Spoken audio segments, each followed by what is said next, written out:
Hi everyone, welcome to my presentation number 1 about the enablers and disablers of success and failure in innovation. I'm going to talk to you today about one failure and one success in the field of innovation. And the failure I wanted to talk to you about was Microsoft Zune. And as most of you probably know, the Zune was an MP3 player that Microsoft brought to the market to compete with Apple's iPod. And was it actually a failure? Yes.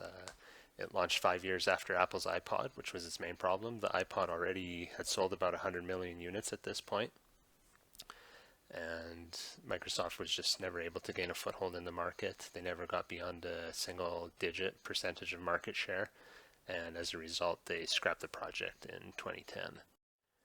And was the Zune actually an innovative product? Well, it wasn't really a carbon copy of the iPod. They had some features that the iPod didn't have, like FM radio and the ability to buy songs from radio, and music sharing between devices, and so you could argue that these were all innovative aspects. But the question is, why exactly did Microsoft Zune fail? Well, the big thing, I guess, is that they tried to compete with Apple, who had already conquered the market. And they really failed at the first tactic of innovation, in that they didn't present an upside that was compelling enough to get users to switch away from Apple. Whether the Zune was easy to use or especially innovative doesn't really matter, because it was too late to the game. Their only real audience were diehard Microsoft fans. And while Microsoft may have been a credible messenger to a subset of people, and that older crowd that still remembered the advertisements about a PC on every desk in every home, they failed to appeal to the younger crowd, who really dominate the market for devices like MP3 players. And for this market, they really weren't a credible messenger, whereas Apple was. And like these consumers are just inundated with Apple ads all the time, so it's difficult for the average consumer to even recognize that there's anything else out there. Apple created such effective ad campaigns that they made it impossible for Zune to have an easy in. And with Microsoft scrapping the project in the end, I guess the easy out wasn't even optional for their customers. So moving on to the success, I want to talk about Uber. It definitely seems to be a success at this point. In the end of 2014, investors valued Uber at $18.2 billion. Uber is kind of a monopoly breaker. It provides options over taxis, which up to this point were pretty much the only option.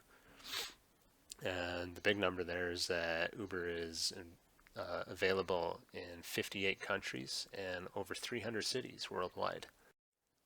So why is Uber a success? Well, I guess first of all, what Uber is a ride-sharing service. It connects passengers with drivers. It's basically a really easy app to use. Instead of a taxi, you just check your Uber app for an available local driver to take you to your destination, and you agree on a price, and you're good to go. The main upside of Uber is that it's really easy to use. It's arguably easier than using a taxi. The only downside seems to be the occasional report of inappropriate conduct by drivers, but they seem to be few and far between, especially with how ubiquitous Uber has become in most cities.